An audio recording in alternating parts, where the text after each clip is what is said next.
안녕하세요. 주 예수 그리스도로부터 은혜와 평강이 함께 하시기를 축원합니다. 시편 50편 23절에 있는 말씀 보면요, 감사로 제사를 드리는 자가 나를 영화롭게 하나니 그의 행위를 옳게 하는 자에게 내가 하나님의 구원을 보이리라. 이 말씀을 가지고 하나님을 영화롭게 하는 길이라 하는 주제로 말씀드리려고 합니다. 우리 생애의 최고의 해라고 하는 유명한 명작 영화가 있습니다. 이 영화의 배경은 2차 대전이라는 비참한 역사적인 배경을 하고 있습니다. 주인공은 헤럴드 러셀이라고 하는 사람인데요. 이 청년은 자기가 지나온 생을 자서전을 쓰듯이 하여 이 책이 베스트셀러가 됩니다. 그리고 영화화 되었습니다. 러셀은 군대에서 공수부대에서 군 복무를 하다가 전쟁 중에 두 팔을 잃어버리고 맙니다. 불구가 되어서 낙심이 되어 하나님께 기도합니다. 하나님, 나는 쓸모없는 인간이 되었습니다. 라고 울부짖게 됩니다. 그럴 때 하나님의 그에게 응답해 주셨습니다. 잘 생각해 보아라. 잃은 것보다 얻은 것이 많지 않느냐? 러셀은 가만히 생각해 보니 아직 생명이 있고 두 눈이 있고 두 다리가 있고 진리를 깨닫는 남다른 지혜가 있습니다. 그래서 이 귀중한 사실을 책으로 발표하게 됩니다. 그 책이 세계적인 베스트셀러가 되어 영화화하기까지 되었습니다. 본인 자신이 감독이 됩니다. 자기 생애를 그대로 영화로 만든 것입니다. 그는 기자들의 질문에 나는 장애가 나에게 큰 축복이었습니다. 이런 것을 계산할 것이 아니라 하나님께 받은 것을 생각할 때에 더 많은 가능성을 보게 되었다는 것입니다. 앞이 열리는 것을 보았습니다. 잃어버린 것보다 더 많은 것을 얻었다는 생각을 여러분 해보았습니까? 육체적이고 물질적인 것을 잃어버렸지만 영적이고 정신적인 더 가치 있는 것을 얻었다고 하는 사실을 우리는 인정해야 됩니다. 이런 역설적인 진리를 경험해 보았습니까? 태어날 때부터 팔다리가 없는 상태에서 태어난 분이 있습니다. 그런데도 불구하고 롤러스케이트를 하고 컴퓨터도 하고 못하는 게 없어요. 수영도 잘합니다. 이분이 바로 닉 부이치치라고 하는 분인데 그 사람이 그 HUG, 허그라고 하는 책을 써서 세상을 깜짝 놀라게 했습니다. 그런 책 중에서 누구나 자신을 받아들이는 용기가 필요합니다. 행복하다, 불행하다 말하지 말고 자신을 어떻게 받아들이느냐, 이거에 따라서 우리의 운명이 결정된다라고 하는 것입니다. 여러분, 나 자신을 한번 생각해 보았습니까? 나는 하나님께서 엄청나게 사랑을 해 주었습니다. 독생자 예수 그리스도를 희생하시면서 십자가의 대속의 죽음을 지불하시고 나를 구원해 주셨다. 내가 그만한 존재라고 하는 것을 우리가 늘 명심하고 살아야 됩니다.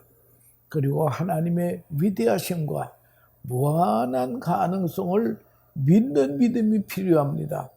다른 사람과 비교할 때는 불가능한 것이 많이 있지만 하나님 앞에서는 또 다른 가능성이 있다는 것을 믿어야 새로운 세계를 발견하게 된다라고 하는 것입니다. 도움을 받으려고 하는 마음보다 어떻든 도움을 주려고 하는 마음으로 출발하라고 하는 것입니다. 그러면 새로운 세상이 우리 앞에 전개된다라고 하는 것입니다. 우리는 하나님의 뜻을 생각합니다. 그의 나라와 그의 의를 먼저 구하라고 했기 때문에 먼저 하나님의 마음과 하나님의 소원이 무엇인가를 먼저 생각해 보아야 합니다. 너무 복잡하게 생각하지 마십시다. 부모가 되어서 자식에게 바라는 것이 무엇이겠습니까? 데살로니가전서 5장 16절에서 18절은 항상 기뻐하라, 쉬지 말고 기도하라, 범사에 감사하라. 이것이 그리스도 예수 안에서 너희를 향하신 하나님의 뜻이니라고 했습니다. 이것이 하나님의 뜻입니다. 모든 것이 하나님의 것인데 하나님께서 우리에게 뭘 바라고 계시겠습니까? 하나님의 뜻은 간단합니다. 우리가 행복하기를 원하십니다. 항상 기뻐하고 기도하고 범사에 감사하기를 하나님 아버지께서 자녀들을 향해 원하는 소원이시라고 하는 것입니다. 우리의 행복을 위하여 모든 환경에서 기뻐하고 감사하고 기도해야 된다라고 하는 것입니다. 하나님께서 이 길로 우리를 인도하십니다. 건강할 때 감사 못하던 것이 병들고 감사합니다. 성공할 때 감사 못하던 것이 실패하고 감사합니다. 이것이 하나님의 뜻이기에 우리로 하여금 감사하도록 우리를 인도하신다는 거예요. 본문은 아주 심오한 말씀이 있습니다. 23절에 감사로 드리는 제사가 하나님을 영화롭게 한다. 여러분, 하나님께 영화롭게 하는 길이 다른 거 아니에요. 감사로 제사 드리는 것입니다. 이 말씀을 깊이 묵상해 보면요, 우리 생애의 목적이 무엇입니까? 하나님을 영화롭게 하는 것인데, 감사로 제사를 드릴 때에 하나님이 영광을 받으신다는 거예요. 여러분, 제사라고 하는 말은 죽은 것을 가지고 제사 드리는 법이 없습니다. 건강하고 살아있고 흠없는 소와 양을 가지고 제사를 드린다고 하는 것입니다. 번제로 드린다고 하는 것은 펄펄하게 살아 움직이는 흠없는 짐승을 잡아서 하나님 앞에 불을 태워서 드리는 것을 번제라고 하지 않습니까? 그래서 제사는 죽음이 옳시다. 죽음을 말하는 것이에요. 역사가 조세포스 기록에 의하면 6월절이 되면 많은 사람들이 와서 제사를 드리는데요. 오후에만도 14만 마리의 양이 죽는다는 거예요. 그 양이 죽으니까 피가 강물처럼 흐릅니다. 한 곳에서 14만 마리의 양이 죽습니다. 예루살렘 성전은 화려한 것이 아닙니다. 도살장이 옳시다. 무수한 양과 소가 거기서 죽임을 당합니다. 제사는 죽는 것을 의미합니다. 생명과 희생을 드릴 때에 감사함으로 드리라고 하는 것입니다. 제사는 희생이고 감사는 기쁨이라고 하는 것입니다. 이 둘을 합쳐서 감사로 제사를 드릴 때에 하나님이 영광을 받으신다는 거예요. 하나님과 우리의 만남은 제사에서 이루어지는 것입니다. 죄 때문에 하나님 앞에 죽어가는 역사가 없이는 하나님 앞에 나아갈 수가 없다라고 하는 것입니다. 제물을 바칠 때에도 자원하는 마음으로 드리는 것입니다. 르바다라고 하는 히브리 말이 낙헌제라는 뜻입니다. 자유로운 마음으로 하라는 거예요. 동기와 목적이 자유롭고 순수해야 됩니다. 두려움도 아니고 저주받을까도 아니고 의무나 책임감도 아니고 깨끗한 마음으로 자유로운 가운데 드리라는 것입니다. 하나님 앞에 나아가는 희생이 감사함으로 나아가는 것입니다. 보상을 받으려고 하는 마음도 없어야 됩니다. 이것을 바쳐야 복을 받을 것이라고 하는 생각도 하지 말라는 거예요. 한국 교회는 축복관이 좀 문제가 있습니다. 복 받기를 원하는 마음이 좀 지나치더라고 하는 것입니다. 헌금하고 복 주시나 안 주시나 보자 하는 자세가 문제라는 거예요. 우리 편에서는 감사해서 드리는 깨끗한 마음이 있어야 됩니다. 그 다음은 하나님께서 하실 일이라는 거예요. 희생의 제사에 감사가 있어야 됩니다. 감사 대신에 복 받으려고 하는 생각이 있으면 이게 문제가 있는 것입니다. 하나님과의 거래해야 되는 것입니다. 이것은 자원하는 제사가 아니라고 하는 것입니다. 보상 받는 것에 앞서 제사라면 안 된다고 하는 것입니다. 한국의 8월 추석이면은 우리나라에서는 민족 대이동을 합니다. 과거에는 순수한 마음으로 고향을 찾아가서 성묘도 하고 부모님께 감사도 하는데 요즘은요, 추석에 고향 가는 동기가 달라졌다는 거예요. 추석에 고향에 계신 부모 안 찾아가면 아버지가 돌아가실 때에 유산도 못 차지하니 그 유산 때문에 할 수 없이 고향에 가서 부모를 찾아본다라고 하는 것입니다. 그러니까 부모에 대한 감사가 실종이 된 시대라고 하는 것입니다. 감사가 없고 보상만 생각하는 제사는 하나님을 영화롭게 하지 못한다고 하는 사실을 우리가 명심해야 될 것입니다. 은혜는 영원히 갚을 수 없는 것입니다. 또 사람에게 보이려고 칭찬받으려고 해서도 안 됩니다. 사람의 시선을 보며 제물을 바치는 것도 합당치 않다라고 하는 것입니다. 오로지 하나님께 감사하는 마음으로 드려야 됩니다. 미국 어느 시골교회에서 남편이 일찍 세상을 떠나고 아이들을 5을 키웁니다. 아주 옛날입니다. 그때는 세탁기도 없을 때입니다. 그래서 이 여인은 남의 집 빨래를 해주면서 한 푼, 2푼 돈을 벌어가지고 아이들 5을 키웁니다. 근데 이 여인이 매주일이 되면 5불씩을 하나님 앞에 헌금을 합니다.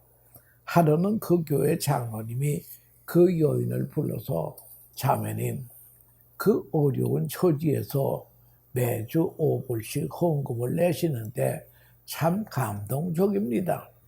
이제는 제가 그 헌금을 자매님 대신에 내드릴 것이니까 이젠 그만 내세요. 이럴 때 이 자매님이 목을 놓고 웁니다. 장로님, 나는 그 5불을 하나님께 드리면서 기쁨과 감격을 누리는 것이 내 기쁨이요 소원인데 그것을 왜 빼앗으려고 합니까? 여러분, 진정한 제사란 기쁨과 감격이 있어야 한다는 것입니다. 희생하면서 기쁘고 희생하면서 행복해야 된다라고 하는 것입니다. 희생 자체가 감사입니다. 감사함으로 제사를 드리라. 그리하면 하나님께 영광을 받으신다라고 하는 것입니다. 옛날 고인이 되셨지만 방정환 선생이라는 분이 있었습니다.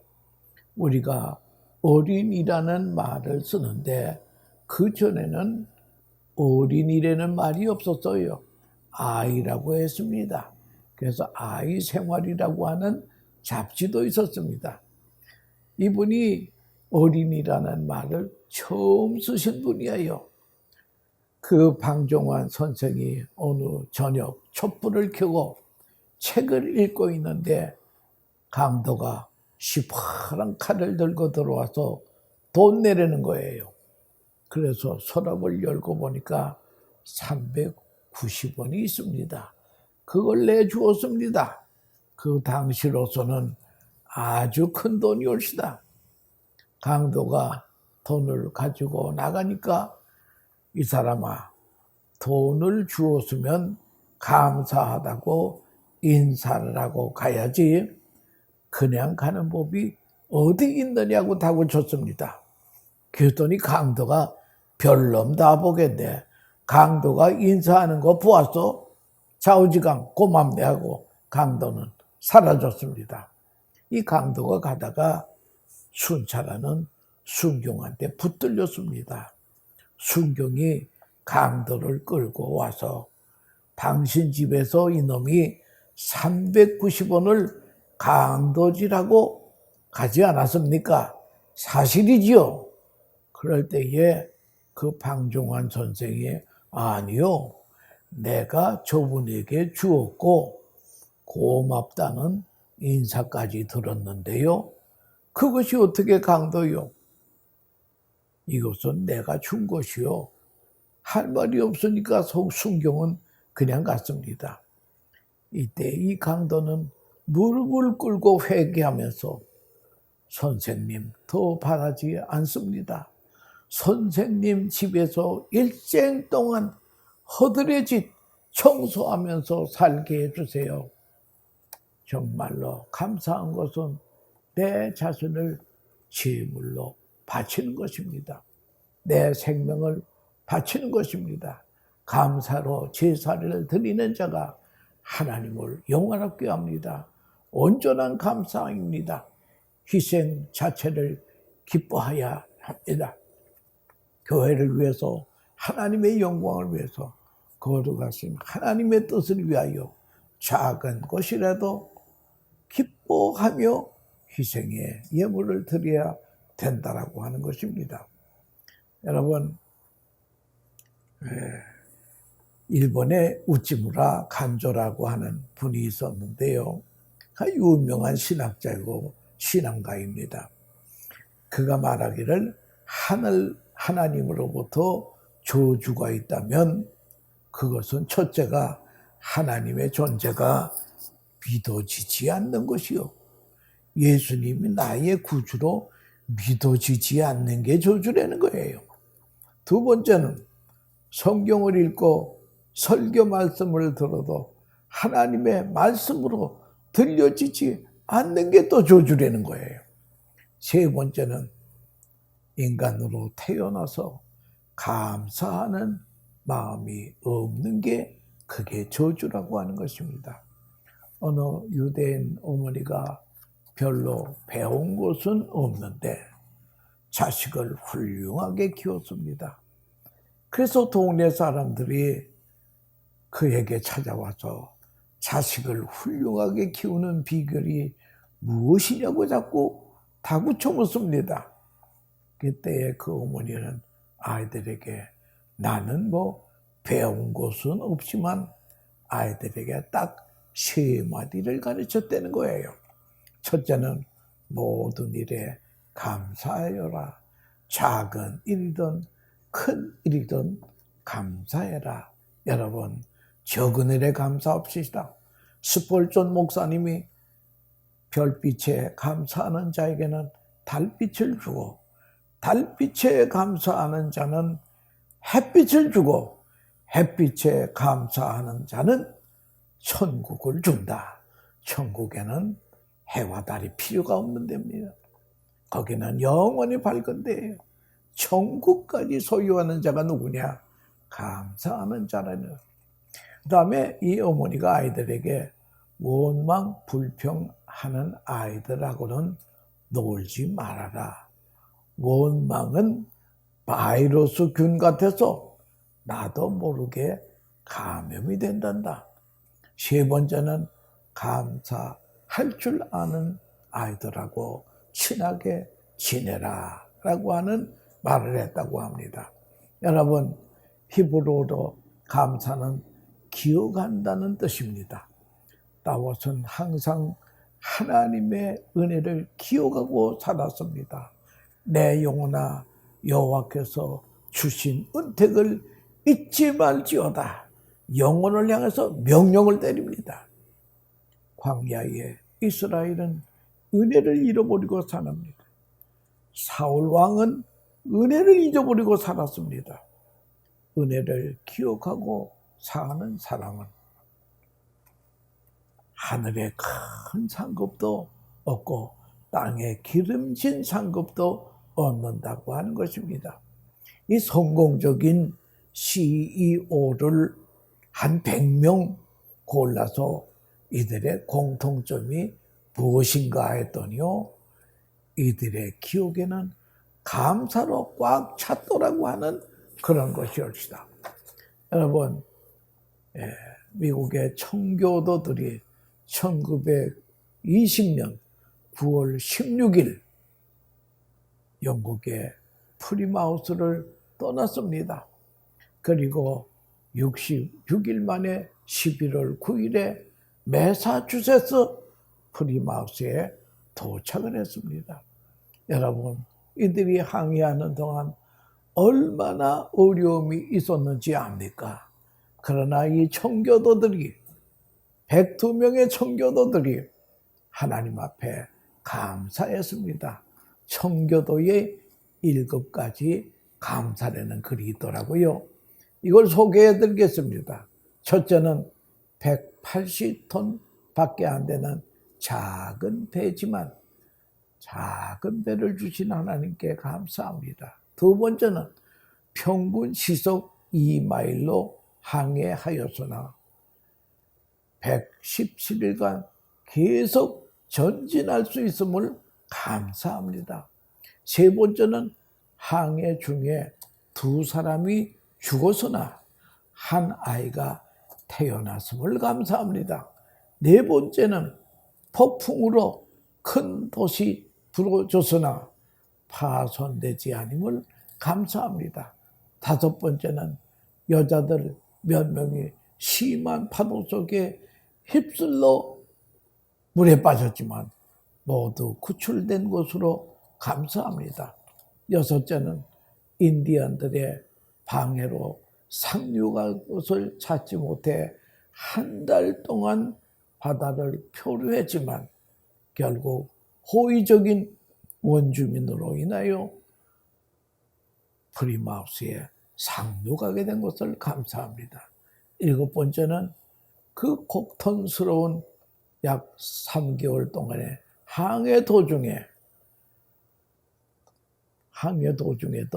단 한 명도 영국으로 돌아가겠다고 하는 사람이 없었다는 것에 대한 감사합니다. 결국 그 메플라워호는 청교도들을 여기 남겨둔 채 그 다음에 4월 5일 런던으로 출발합니다. 그런데 그때에 나 런던으로 돌아가게 되는 사람이 한 사람도 없은 것으로 인하여 감사했다라고 하는 그런 것이었다.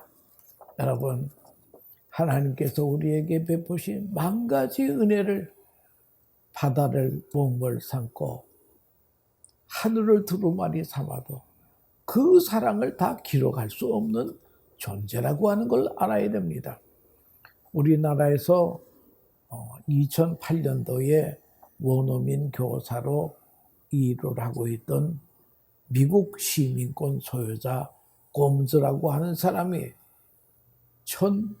2010년 1월 불법 입국했다고 하는 혐의로 북한에서 8년 동안 노동 교화용을 받았습니다. 그런데 미국인은 미국 정부가 책임을 집니다. 이 한 사람을 구하기 위해서 외교 노력을 다 동원되고 드디어 전 지미 카터 대통령이 전세기를 타고 평양에 가서 곰즈라고 하는 젊은이를 고향인 보스턴까지 데려가서 가족들의 품 안에 인계했다고 하는 말이 있습니다. 여러분, 하나님은 우리를 향하여 내가 너를 구속하였고 내가 너를 지명하여 불렀나니 너는 내 것이라. 여러분, 우리가 하나님의 것입니다. 우리는 하나님 나라의 시민권을 가진 사람이에요. 하늘나라의 시민권 가진 사람은 하늘나라 정부에서 우리를 책임져 주신다고 하는 것입니다. 하나님은 우리 한 사람 한 사람을 보배롭고 존귀한 존재로 보시고 책임져 주십니다. 나의 자녀들을 꼭 데려오리라. 하나님은 우리를 천국까지 꼭 데리고 가실 분이라는 거예요. 이런 하나님 앞에 우리가 기쁨으로 감사의 제사를 드려 하나님께 영광을 돌리는 복된 하나님의 자녀들 다 되시기 바랍니다. 해피 땡스기빙. 감사합니다.